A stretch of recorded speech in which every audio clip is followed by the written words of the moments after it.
In a distant land beyond endless deserts and rivers that cut through the sand like liquid blades, stretched a powerful and vast empire, the Medo-Persian Empire. Ruled by King Darius, a monarch with an iron will and a gaze that pierced the soul, it was a kingdom where the law was unbreakable and the king's word was stronger than the walls of Babylon. In the midst of that world of gold, intrigue, and power, there existed a different man, a foreigner, an exile. His name was Daniel. He was not young, nor was he a warrior. His face was weathered by the years, but his eyes shone with the intensity of someone who had seen miracles. Daniel had arrived in Babylon as a young boy, taken as a prisoner from his homeland, Jerusalem. But captivity had not broken him. On the contrary, it had forged him. Over the decades, Daniel had earned the respect of kings and wise men. His advice was sound, his dreams prophetic, his character incorruptible. Under Nebuchadnezzar and now with Darius, Daniel rose above the others, becoming one of the three highest officials overseeing the entire kingdom. And not only that, Darius planned to put him above them all. And then the trouble began. The other satraps and administrators of the kingdom seethed with rage.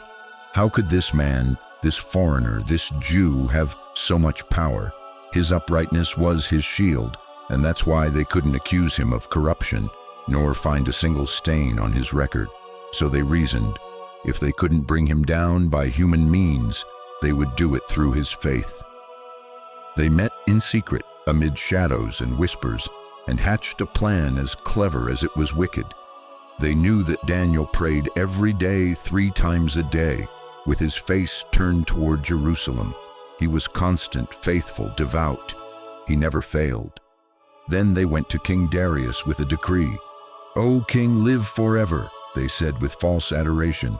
"We have decided, all the high officials, to establish a law to strengthen your authority, that for 30 days no one in the entire empire may make any petition to any god or man except you, O king. Whoever does so shall be thrown into the lion's den." The king, flattered and unaware of the venom behind those words, signed the decree. In the Medo-Persian Empire, once sealed, no law could be revoked, not even by the king himself. Daniel learned of the law that very day. He could have prayed in secret. He could have closed his window. He could have waited a month. But no. When he arrived home, as always, he opened the windows overlooking Jerusalem. He knelt and prayed, in full view of everyone, without fear, without shame. The conspirators saw him, and they smiled. The next day they marched before the king with the smiles of triumph. "O king, did you not sign a decree prohibiting praying to any other god or man for 30 days? "Yes," Darius replied, "and it must be fulfilled. For Daniel, that Jewish exile, does not respect you. He has prayed to his God 3 times a day." The words fell like stones on the king's heart.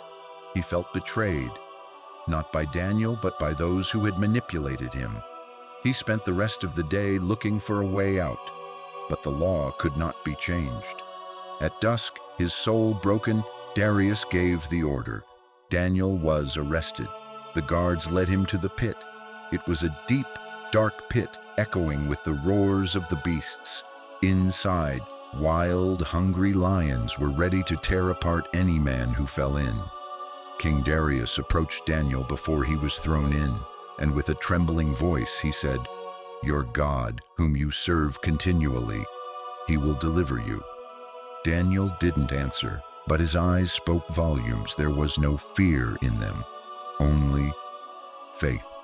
The guards pushed him, and his body fell into the darkness. A gigantic stone was rolled to the entrance of the pit and sealed with the king's signet ring. That night, Darius didn't eat. He didn't sleep. He didn't listen to music or entertain himself. He just walked silently, hoping for a miracle.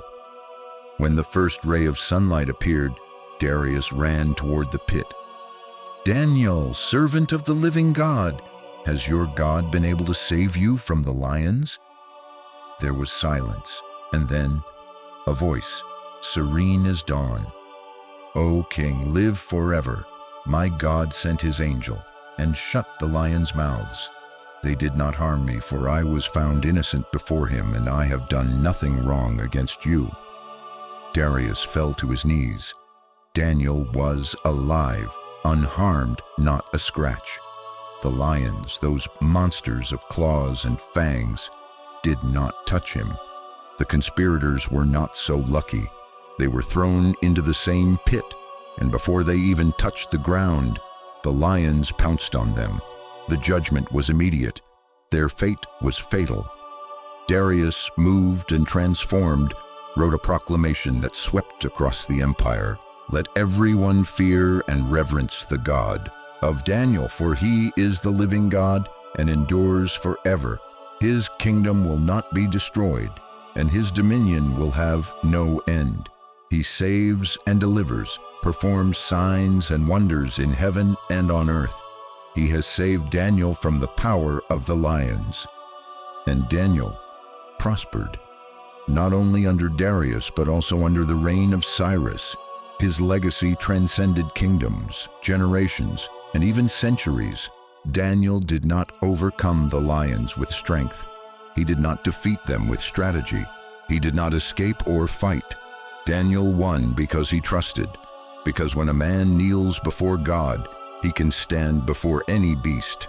And that's the story of the man who went into the pit and walked out with heaven on his side.